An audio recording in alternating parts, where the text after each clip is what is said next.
Selamat datang.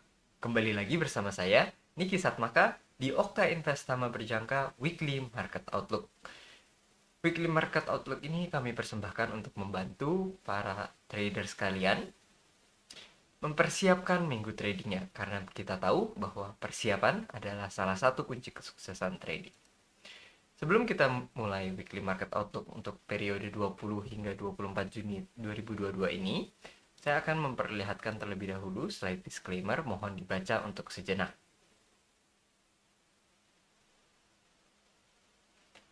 Oke, baiklah. Saya harap Anda telah membacanya. Mari kita mulai Weekly Market Outlook kita. Pertama, kita akan memulai dengan recap apa yang telah terjadi di minggu kemarin di periode 13 hingga 17 Juni 2022. Dilaporkan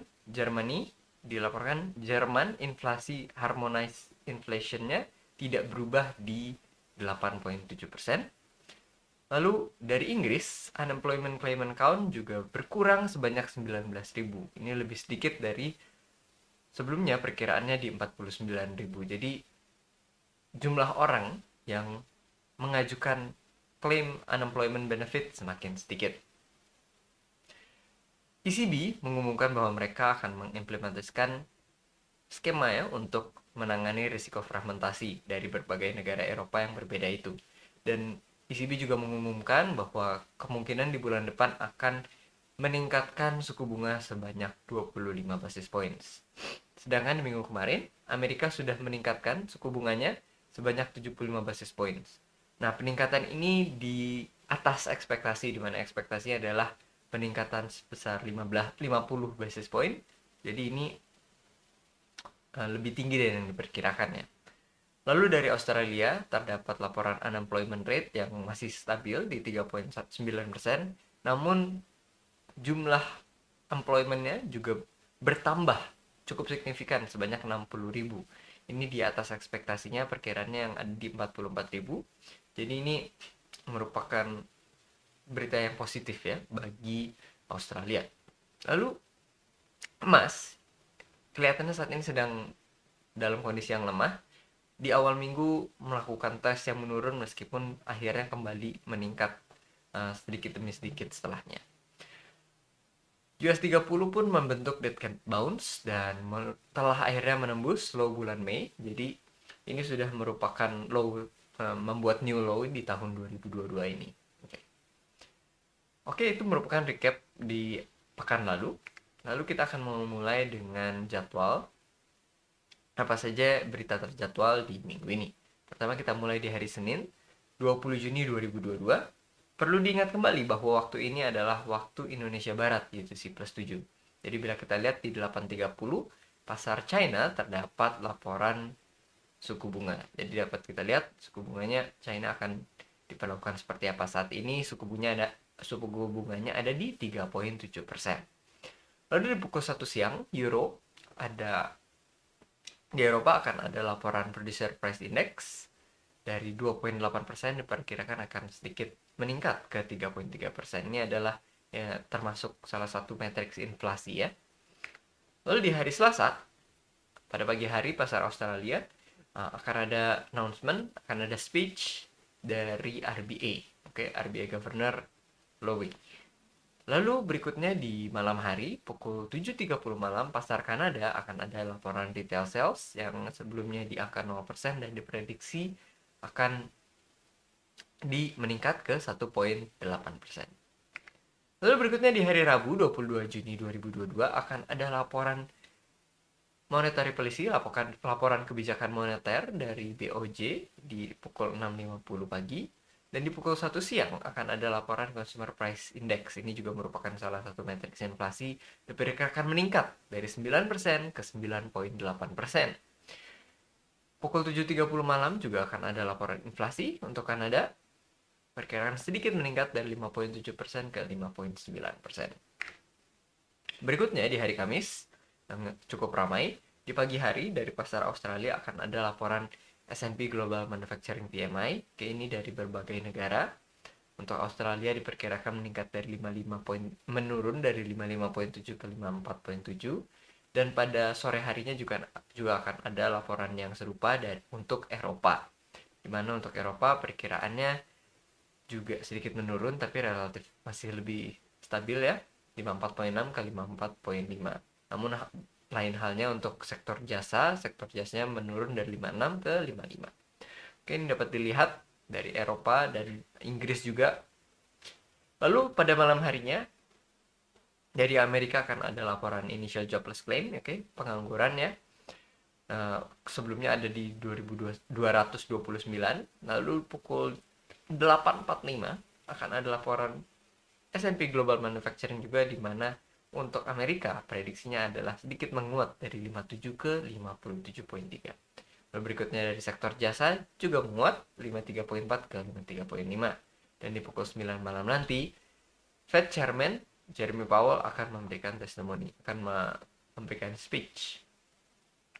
Kita lanjut ke hari Jumat. Oke, dari Amerika masih di sesi hari Kamis Amerika ya. Jadi 3.30 subuh waktu Indonesia Barat akan ada bank stress info, dan di pukul 6 pagi juga dari Inggris akan ada laporan consumer confidence. Masih stabil di angka minus 40, dan disusul dari Jepang. Nah, ini juga tingkat inflasi Jepang juga meningkat. Perkiraannya dari 2,5% ke 2,9%. Di hari yang sama akan ada EU Leader Summit, dan di pukul 1 siang akan ada laporan retail sales dari UK. Oke, dari Inggris. Dari ekspektasinya adalah meningkat cukup tajam, dari yang tadinya minus 4,9% meningkat ke 4,3%. Lalu berikutnya dari Eropa, pukul 3 sore akan ada laporan bisnis climate. Ini diperkirakan sedikit menurun indikasinya dari 93 ke 92,3. Dan di pukul 6 sore akan ada speech lagi dari RBA Governor dari Australia ya. Dan di pukul 9 malam akan ada laporan Michigan Consumer Sentiment. Ini stabil di 50,2. Oke, itu merupakan berita terjadwal kita di minggu ini. Nah, kita akan selanjutnya membahas mengenai key technicals yang perlu kita pantau. Kita akan memulai pertama-tama dari XAU terlebih dahulu. Nah, bila kita lihat, XAU mengalami penurunan tajam ya di awal minggu, meskipun akhirnya meningkat kembali ke 1840 secara perlahan. Nah, saat ini sih buyer masih belum menunjukkan ingin membawa harga naik. Jadi ekspektasi kita kemarin untuk area 1850 dapat ditahan, di mana trading cukup lama di 1850, dan harapannya sedikit demi sedikit meningkat membuat higher high. Yang terjadi relatif kebalikannya. Walaupun masih berada di kisaran 1850, tapi harga malah membentuk sebuah lower high. Nanti kita akan lihat. Oke. Dari USDN kita mengalami koreksi kemarin setelah membentuk all time high ya di awal minggu. Tapi meskipun begitu, kita juga mengalami rebound dengan cepat, oke, di akhir minggunya. Jadi kita masih berada di area monthly resistance. Meskipun begitu, ekspektasi di monthly resistance, ekspektasi pertamanya adalah untuk terjadinya rejection. Nah, tapi karena monthly resistance, tentunya rejectionnya tidak terjadi langsung dalam sehari. Biasanya butuh proses konsolidasi terlebih dahulu. Jadi memang kita sedang masuk fase sideways, dan sebenarnya masih uptrend. Tinggal kita lihat uptrendnya bagaimana, apakah berubah menjadi sideways dan akan berbalik downtrend. Untuk saat ini itu yang masih kita tunggu. Oke, jadi uptrendnya sebenarnya masih kuat. Dari Dow Jones, ini membentuk dead cat bounce US 30 ya. Dow Jones membentuk dead cat bounce dan mulai bergerak turun, sudah membentuk new low untuk tahun 2020. Nah, support berikutnya ada di 29.400, ini yang kita incar. Oke, kita lihat chartnya pertama-tama dari emas terlebih dahulu. Ini area yang kita inginkan ya. Kita ingin untuk emas trading di area 1850 ini. Oke, area biru ini, dan berusaha di atasnya. Nah, tapi yang kita temukan malah, kita lihat hari H4 di minggu kemarin, oke. Awal-awal kita masih berada di area 1850. Tapi lama-kelamaan kalau kita lihat, ini sebenarnya mulai banyak yang trading di bawah. Ini indikasi yang kurang oke. Dan minggu kemarin terjadi penurunan yang cukup signifikan di awal minggu, Meskipun ini penurunan yang berhasil di reject oleh buyer. Nah, tapi ini bukan merupakan indikasi yang bagus. Jadi bila kita lihat sebenarnya ini mulai condong ke arah seller sebenarnya untuk mulai turun, dan kita akan menargetkan berikutnya di 1800 seperti itu. Oke. Berikutnya dari USD-Yen, oke. Meskipun kita sedang koreksi saat ini, tapi di akhir minggu mengalami peningkatan yang cukup pesat. Jadi kita sudah membalikan penurunan 2 hari tersebut dalam sehari, dan kita masih berada di area monthly resistance. Oke, ini kita lihat monthly resistance areanya. Kemarin untuk akhirnya dari meningkat pesat lalu membuat sebuah candle. Sini saya zoom. Nah, sini. Oke. Dari yang tadinya meningkat pesat akhirnya meningkat berkurang, oke, momentumnya mulai berkurang dan berbalik nih pelan-pelan ya, dari kencang makin pelan makin pelan makin pelan baru balik arah. Nah, kita ekspektasi akan terjadi hal yang serupa. Namun bila kita lihat ini masih baru kan ya, ini masih baru, ini baru move pertama. Jadi untuk resistance ini di violate dan membuat all time high, membuat new high itu wajar saja. Ini kita lihat bagaimana pergerakan dari candle ke candlenya. Dan karena ini adalah candle monthly, jadi memang butuh waktu.